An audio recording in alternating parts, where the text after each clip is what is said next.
Halo, selamat malam. Assalamualaikum. Salam, Om Swastiastu, Namo Buddhaya, salam kebajikan. Perkenalkan, nama saya Wisnu Fiskal Saputro, mahasiswa Esa Unggul, semester awal, Fakultas Ekonomi Bisnis, Prodi Manajemen Bisnis, Gedung Kebonjeruk. Pertama-tama, video ini bertujuan untuk mengisi tugas sesi 5 saya dalam mata kuliah Bahasa Indonesia tentang keterampilan berbicara. Keterampilan di video ini, saya akan menjelaskan tentang keterampilan berbicara. Keterampilan berbicara itu di mana keterampilan berbicara berada di dalam kedudukan yang paling penting, karena dapat menentukan ciri kemampuan komunikatif yang dimiliki seseorang atau individu. Penjelasan dalam keterampilan berbicara menurut Tarigan yaitu kemampuan mengucapkan bunyi-bunyi artikulasi atas kata-kata untuk mengekspresikan, menyatakan, serta menyampaikan pikiran, baik gagasan maupun perasaan. Sedangkan sebagai bentuk atau wujudnya berbicara disebut sebagai alat untuk mengomunikasikan gagasan-gagasan yang disusun serta dikembangkan sesuai dengan kebutuhan pendengar maupun penyimak.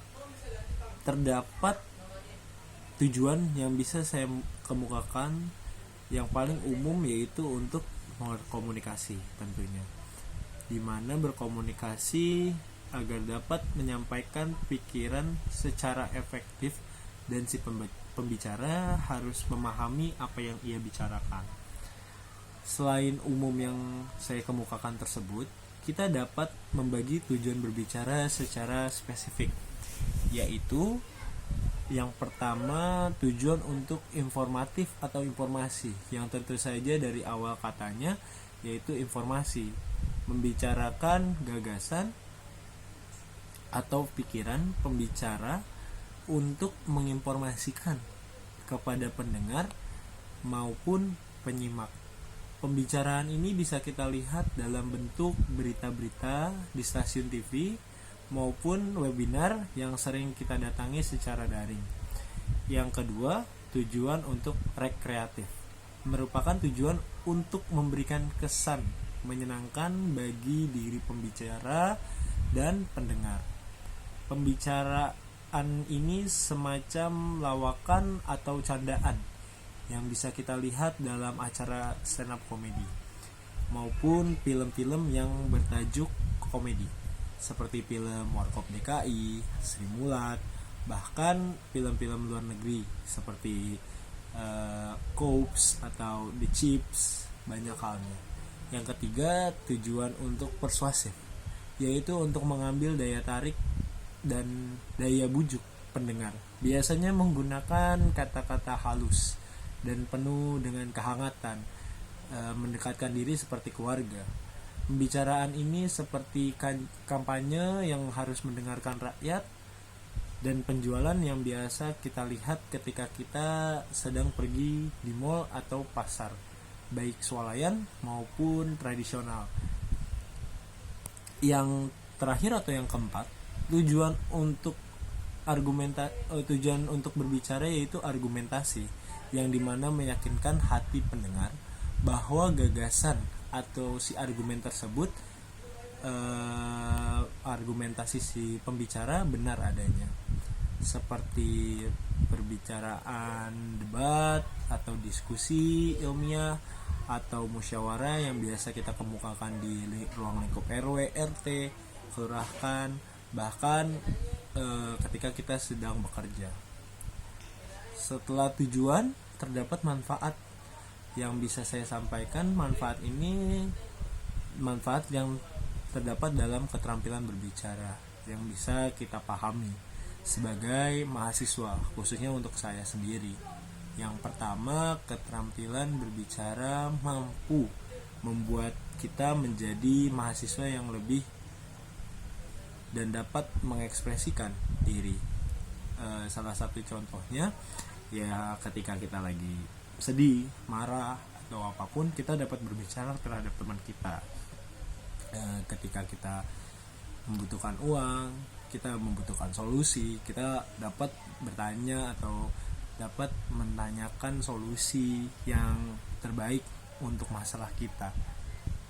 Terus yang kedua, dengan memahami keterampilan berbicara, kita mampu menjadi mahasiswa yang lebih kritis. Salah satunya menyikapi berita-berita terbaru atau keadaan-keadaan sekitar yang mengenai masyarakat atau bahkan bangsa kita.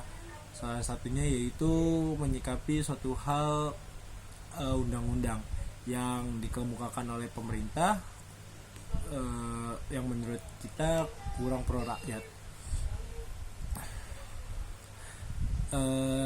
Kritis ini juga mengungkapkan argumen yang kita miliki. Terdapat informasi yang menurut kita janggal atau ambigu. Ya seperti yang tadi saya bilang, kebijakan-kebijakan pemerintah atau kelakuan para koruptor atau pejabat-pejabat kita yang korupsi, yang dapat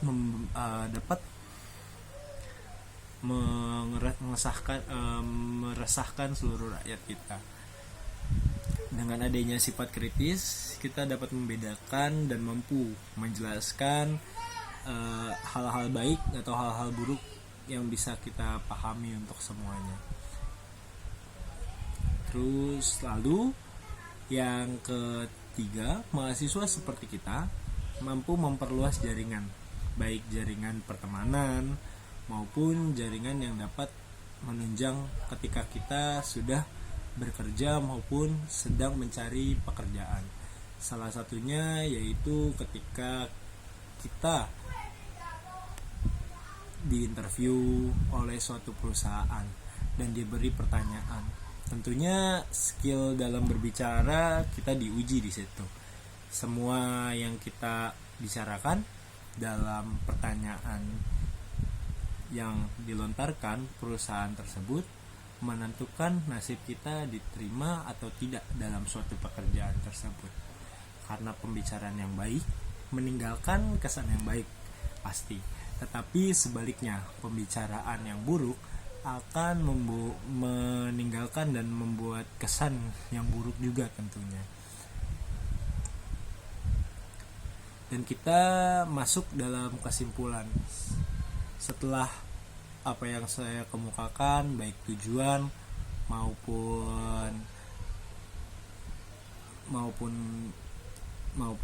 maksud dari keterampilan pembicara.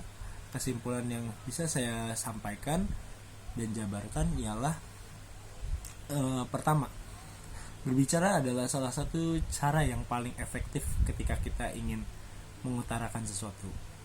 Yang kedua, berbicaralah dengan nada yang sopan dan tidak melebay-lebaykan keadaan, karena banyak orang yang akan menganggap Anda hanyalah tong kosong nyaring bunyinya karena terlalu berlebihan atau bisa dibilang mendramatisasi keadaan. Usahakan untuk tidak terlalu banyak berbicara sepenuhnya dan seperlunya, dan tidak melebih-lebihkan keadaan seperti tadi saya bilang. Karena dengan melebih-lebihkan keadaan, kita mampu menjadi pribadi yang jujur, baik, dan bisa dikenal sebagai orang yang kompeten atau profesional. Dan yang ketiga atau yang terakhir, bijaklah dalam menggunakan kata-kata berbicara. Karena dengan berbicara, orang akan menilai diri Anda. Dan dengan berbicara adalah penilaian pertama orang tersebut dapat menilai Anda, seperti yang saya berikan tadi contohnya.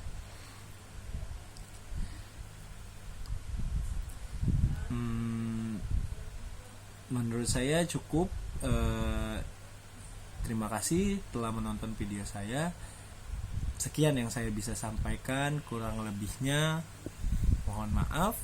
Wabillahi taufiq wal hidayah. Wassalamualaikum warahmatullahi wabarakatuh.